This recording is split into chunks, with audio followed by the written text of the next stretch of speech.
Hey everyone, welcome back to Rebuilding the Snyderverse. This is the web series where we will be rebuilding the Snyderverse using the current DCEU as well as adding new stories to it. This is episode 3, and today we will be discussing the second new addition to the Snyderverse, which will be a Batman vs Deathstroke series on HBOMAX, set after the Snyder Cut, but will revisit key past moments to Bruce Wayne's life. Just like the previous episode, this series will be 4 episodes, but will all be 45 minutes long. Now, the reason why I think there should be these HBOMAX series about our favourite characters is because that can increase the subscribers to HBOMAX.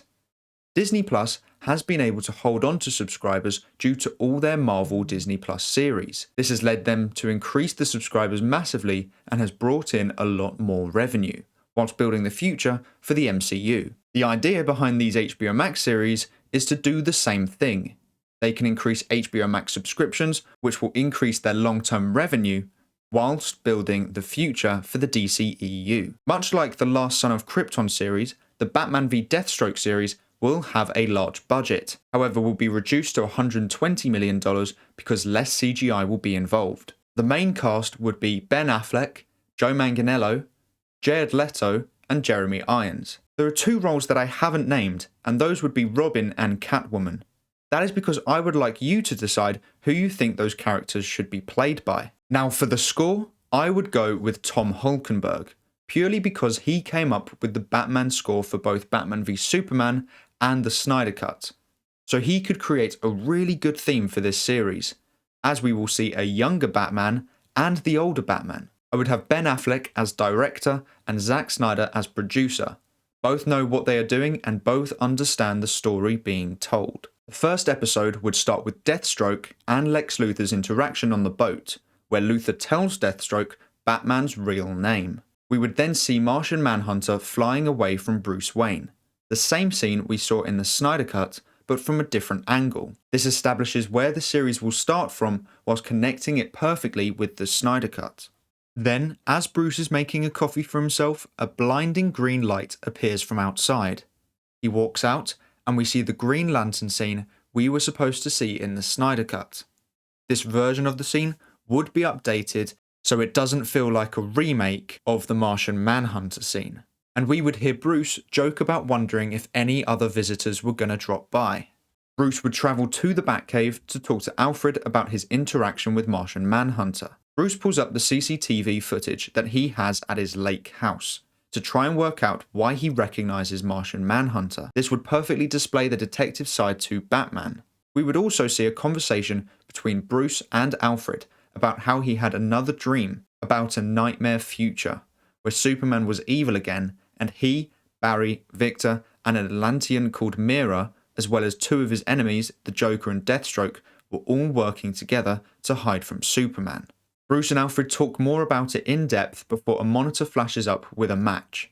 Martian Manhunter has similar facial and vocal characteristics as to one General Swanwick. We see Swanwick giving a speech at Superman's funeral that allowed Bruce to discover his identity. Bruce is trying to gather more heroes for the Justice League, and being the detective he is, he needs to know as much about each hero as possible.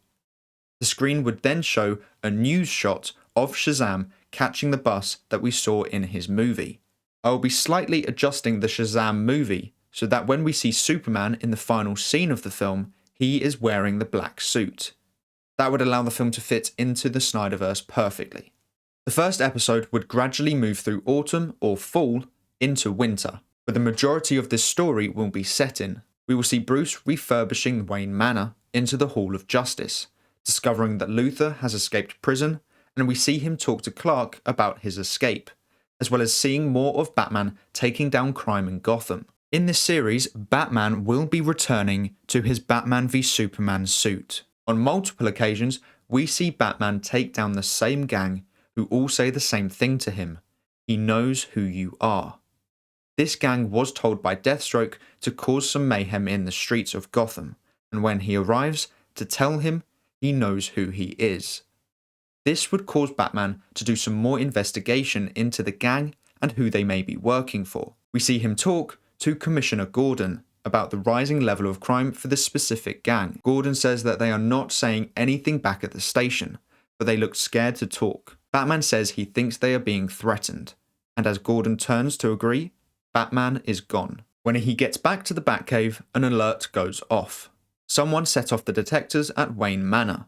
Bruce turns on the CCTV footage and sees that it was Deathstroke walking through the long grass towards the building. Bruce was unsure why Deathstroke was at Wayne Manor. There were only a few that knew of his identity, those being trusted heroes and one other, Luthor. He put the dots together. Luthor told Deathstroke his identity, Deathstroke hired the gang, and now the final piece was slotting into place. The CCTV revealed that Deathstroke had left a note on the door, telling Batman to meet him at a certain location in 24 hours, or his loved ones die. The location being a storage unit for shipping containers in Gotham. Their fight takes place in the middle of winter, and I think a winter aesthetic for a Batman series could really make their fights a lot more interesting. Like in the Batman video game, where we see Batman fight Deathstroke, I would love to see a similar fight to that in live action.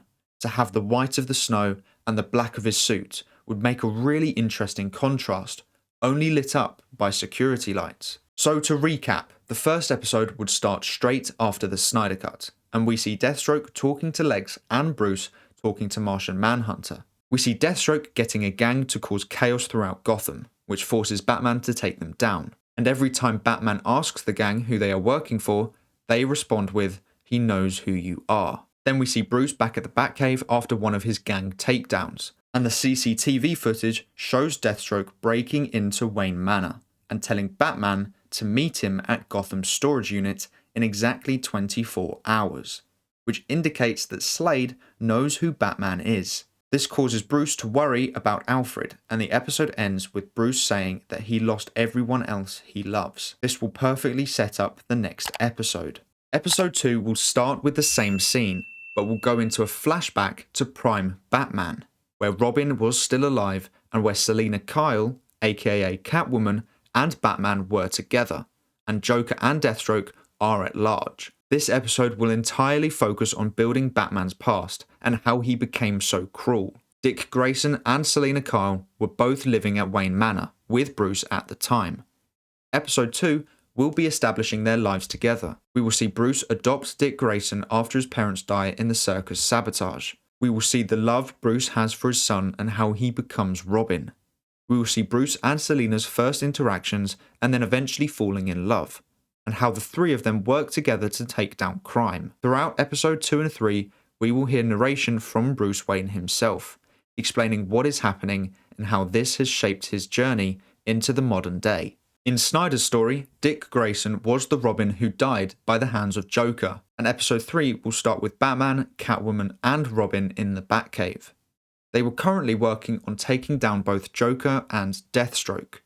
Batman sends Robin and Catwoman on separate missions to 2 different locations that Deathstroke was apparently spotted at, whilst Batman went in pursuit of what he thought was Joker, not knowing that this was all a setup by the Joker. At this point in time, Joker doesn't have the metal grille or any tattoos. In fact, he looks a lot like how he does in the Snyder Cut, but obviously with different clothes on. Batman arrives at his location, which was the Gotham storage unit for shipping containers. When he arrived, he was shocked to have seen Deathstroke in front of him. This made Batman worried for the safety of the other two, because if Deathstroke was with him, then who was with them? The Joker had gone to give Robin a visit, who he would kidnap, torture, and then kill. Batman, not knowing how in danger the other two were, held nothing back against Deathstroke, kicking him off the containers to the darkness below. He then jumps in the Batmobile and races to Robin's location. Bruce gets there too late to save Robin, seeing his cremated corpse, but catches Joker attempting to escape. This is the beginning of the Dark Knight's downfall. Still sticking to his no-kill rule, Batman punches Joker repeatedly until all his teeth fall out, Joker still laughing as he does it. Joker makes a comment about how Catwoman is walking into a room filled with explosives and laughs. Batman throws Joker through a wall before running to the Batmobile to try and get into contact with Selina. Fortunately for Bruce, she answers and makes a sarcastic comment about how there was no trace of Deathstroke being in the building, and before Bruce can tell her to get out, he hears a huge explosion. We then fade to 1 week later, where we see Bruce at both of their funerals. When he and Alfred were the only ones left at their graves, Bruce says that all those times he could have ended Joker's life, and all the criminals he has come across, but didn't because of his rule. He talks about how it is a weakness and how 2 more people he loved are now dead because he wasn't brave enough to stop them, to end their lives. He vowed on that day that he would change. He would no longer allow criminals to have the choice of change.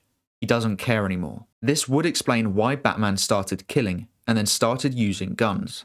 Once one rule had changed, it was easier for others to change. He was no longer Batman, but a villain himself. He didn't see this at the time. He was fueled by anger and hatred to all criminals, but this time, he had no mercy. We would then jump to a more recent event, that being when Superman made himself known to Earth. We see Bruce making one of the speeches we see in the Last Son of Krypton series, and then walking off and getting into his car. Bruce and Alfred in the car talk about what he really means, and how Superman is just a ticking bomb ready to destroy Earth. We then cut to the same argument we see in Batman v Superman, where Bruce and Alfred disagree on taking down Superman. It then cuts to Batman and Superman fighting, and hearing Batman say, "You're not brave.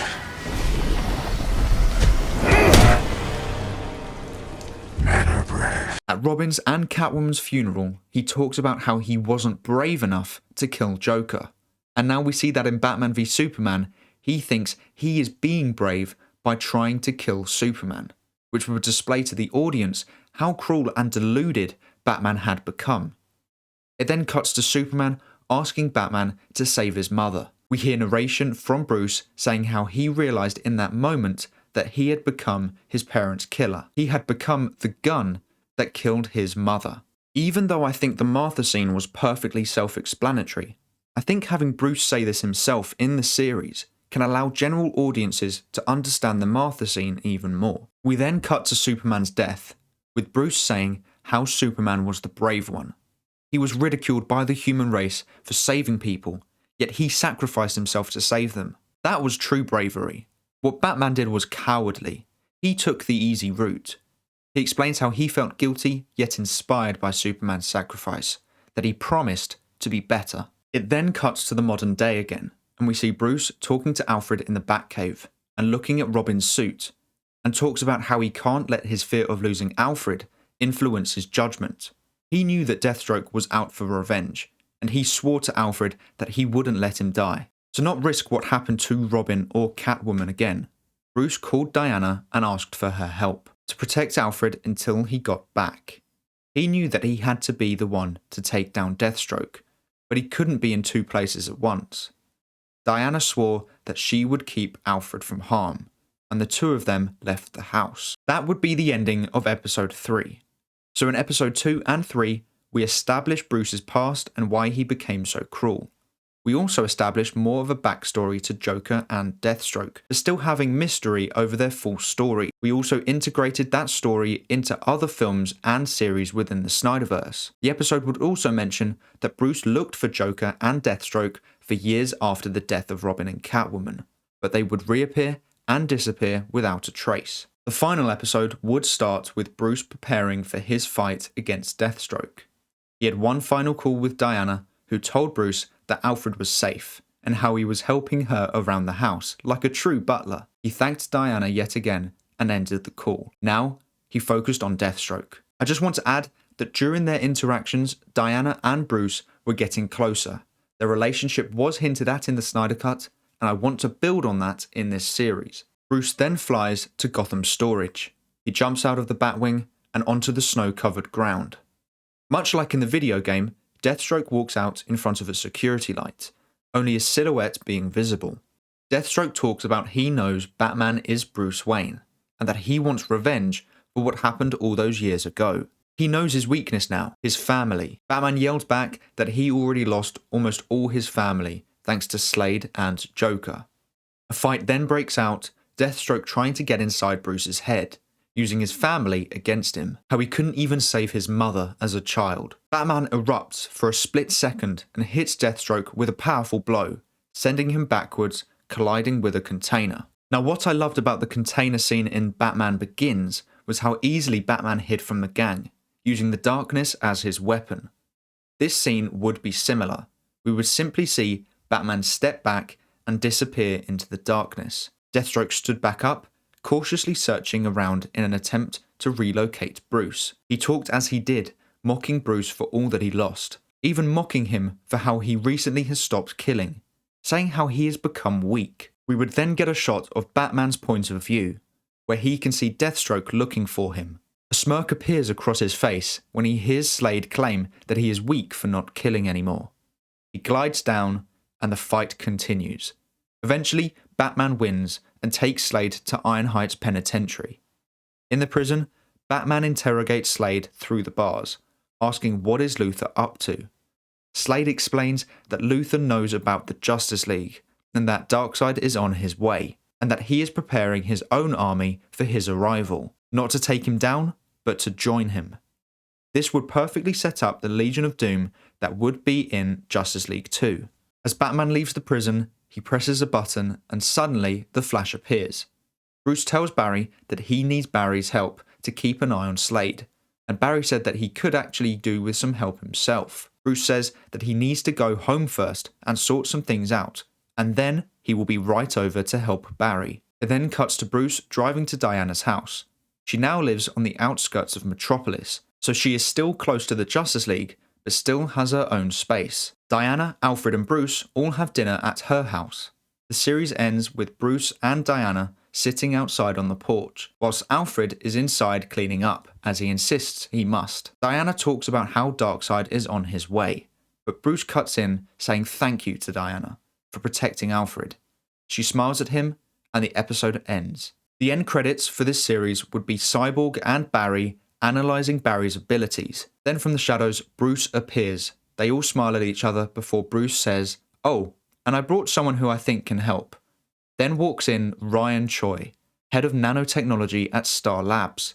This will perfectly set up the Flash film, which we will be visiting in the next episode of Rebuilding the Snyderverse. So that is my story for the Batman v Deathstroke series on HBO Max. I think having the first episode establishing where we are in this universe is ideal, and then having the middle 2 episodes focusing on telling Bruce's past can really help cement why we see the Batman we see in Batman v Superman, as well as building sympathy towards him for all that he has lost, and almost understanding why he is like he is. And then having the final episode focus on Batman vs Deathstroke, and the psychological tricks Slade tries to use on Bruce are powerful to the audience because in the past 2 episodes we have learnt some of Bruce's past that is still relevant in the present whilst also setting up the future. The end credit scene would get fans hyped for the Flash film, as they know that Cyborg, Bruce Wayne and Ryan Choi will be in the film alongside the Flash. So make sure to let me know what you thought of this series idea, and also make sure to let me know what you want to see in the Flash film rewrite in the comments below. But that is all for today's video. Thank you so much for watching. Please make sure to like and subscribe and turn on post notifications so you never miss a video. I hope to see you here again soon, so until then, have a great day. Bye!